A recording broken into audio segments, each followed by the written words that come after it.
Hey golfers, Erika Larkin here from True Swing with Coach Kristi Roach from Canada. It's so good to have you here. So excited to be here. We are setting up for a women's only True Swing retreat here at Creighton Farms. You can see the setup behind us with all these tilt boards and golf balls and other props. And so we are going to share with you how best you can take some of the information that we typically share with our students here in our retreats and use it to create your own practice station. Take us through the protocol of how we like to teach chipping, and then also your ideas on practice aids for short game. Yeah, I mean, these boards are great. The pressure plates here from Y Golf are awesome. And what we really like to talk about when we're chipping is leaning to the green. So as you can see, this one moves back and forth, and we're really just trying to get on here and get our whole body, not just popping out the hip, but actually leaning our whole body towards the green. We're trying to really hit that chip clean and control the low point. So Eric and I were just talking about, we can't really travel with these, right? Well, I mean, we can, maybe one, but we can't travel with 6 or 8 of them. So we just were talking, if you have something as simple as a tennis ball at home, just cut that thing in half. And if you want to pop that in your golf bag, no matter where you go, wherever you travel, you can put that on your lead leg and you can still feel as if you are leaning towards the green. You can feel the pressure in that tennis ball, and you always keep the pressure forward. So now when you're talking about your sternum, your center of mass, I'm getting it here, and my chips are going to be hit much more clean. It's such an easy way of doing it. So grab a tennis ball, literally cut it in half, and it'll still hold its shape. And when you put it crown down on the ground, just like the shape of this, and you give it a little pressure, it just gives you this feeling of bouncing.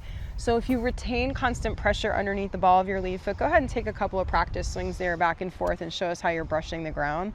Good. And she's still turning and pivoting her upper body, meaning on the follow through here, if you hold that, shirt buttons are facing the target side, her hips are a little bit turned.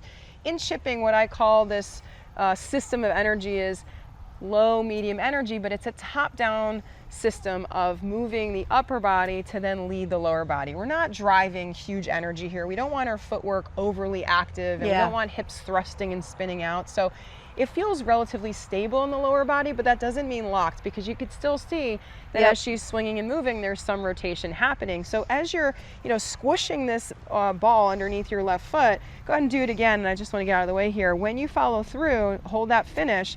Where's your pressure on that lead foot now? Yeah, in the ball of my feet, on the outside edge. I'm feeling a lot of it in the front part of my shoe, which is nice.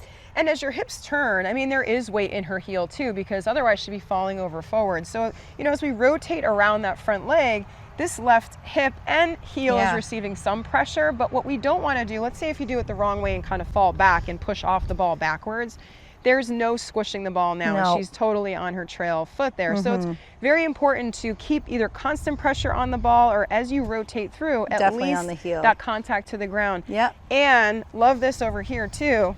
She's got air under her trail side as she's finishing. So when I ask golfers to pop that back heel, sometimes they go wild with it. It's like, just turn your body and let that foot just gently come up, and that typically will be enough rotation to it's work. not a full finish, but we've got some rotation. I like to tell a lot of people too, and this is kind of a silly story, but if your belly button was attached to the butt end of your club with a string, or if you had a chain there, they go together. They're always together. So, I had a belly button ring when I was in college, made some bad decisions, but they're covered and together. So I can't have that go without my belly button. I can't have my belly button go without my butt end of my club.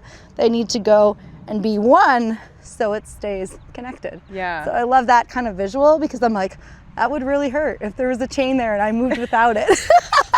So you got it. You don't want to think about it. Okay, really good. I like the idea of a belly swing as a good little dry drill too. So let's go ahead and demonstrate that, because we do use this in our classes, and I love it for full swing, but I also love it for putting and short game. So as you go ahead and rotate in that position back and through, that'll give you a little bit of the feeling of connection that she's talking about here. So I really like that. And you can still see pressure on that lead side, and obviously her arms are staying a constant radius from her body, just like that whole connection of the string in your mind. So my favorite part about that too is you can see the Y, right? You can see that Y, and you just see that it never breaks down.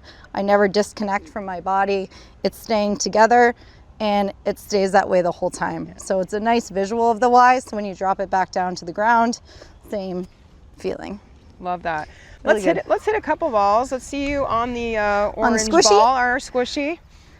I like the squishy. I'm taking the squishy home. Canada, coming home with me. That was nice and crisp. Yeah. Love that. Yeah. Let's do one more here. You know what? Let's squish it a little bit better this time. Extra squish. Oh, that Awesome. was better. Let's talk for a few minutes also about club selection, because depending on how far away your destination is for your target or how far you want to fly the ball, what are the things that influence our distance control as we practice both our pressure but also our touch around the greens? Yeah, 100%. We want to pick the right loft, and we want to kind of play around with those lofts because they're going to come off at different angles. So something low is going to come off a little hotter, is going to roll a little further, and it's easier to control. So we always talk about the question that everybody asks us, what club to use around the greens? Well, we have a whole bunch of options. Yeah. My favorite thing is to say, when you go out to dinner and you go out to eat, right? You have cutlery all around. Everything there is for eating, just like chipping. All of our clubs are for chipping, but now we get to choose. The spoon is for the soup, right? So what club here am I going to use? Well, I want to keep my swing small. I'm working on squishing. I'm working on keeping my forward pressure, and I want to lean to the green. So I don't want a big swing. I don't want to start getting into scooping and doing some things that maybe put me in a bad habit. Yeah, don't so hit I'm it just higher gonna than you have to, right? Yeah. I mean, putt when you can, right? Right, that's and right. then keep it low when you want to. So right now I'm going to use a pitching wedge or a gap wedge and just keep that swing low and just feel that good pressure as I move through the ball. A little bit of a turn, but I just like keeping the swing small. Yeah, you know, honestly, just chipping agnostically and playing with swing size and landing zone is a good practice for just baselining, and then obviously work around the green and set yourself up in different scenarios, chipping to real targets from different lies, different hills, short grass, tall grass, and put yourself in different scenarios. But all the while, club selection, try to choose the least amount of loft that you have available for the shot that you want to hit. Don't take more loft than you need, and a good average club to use is probably a gap wedge or a pitching wedge, because it'll ensure that your swing stays small. When you need to hit it higher, that's not chipping. It's really a different shot. Talk about that in a different video. Yeah, I think. 100%. But for low trajectory shots, ones that are rolling more than they fly, the lean to the green concept, keeping the pressure forward, keeping the swing low and small, and choosing, again, less loft with a small swing just to get the ball landing on the green is really all you need to do to be successful with basic chipping. Yeah, and for sure, if we stay on the whole train of just working on leaning to the green, we don't need to get big. So we can just work on one thing, keep it small, and then move up as we feel more comfortable, for sure. I love that. Automatic. Hope you enjoyed our demonstration about chipping today. Obviously, we talked a little about club selection, a lot about where your pressure is, and our cool training aid selections that we definitely encourage you either to make or look at online. I'll leave some links in the caption below for you to explore the opportunity to purchase these products as well. We love the Y-Golf tilt board pressure plate. It's awesome.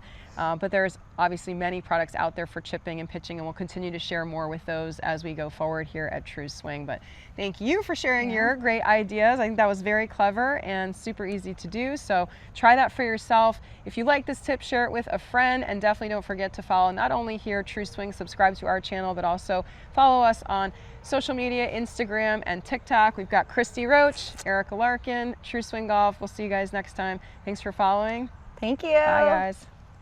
If that golf tip helped you feel even a little more natural in your swing, hit that subscribe button. We've got a lot more to share. And if you want to take the next step, download our free gift linked below. You'll love what's inside. See you in the next video.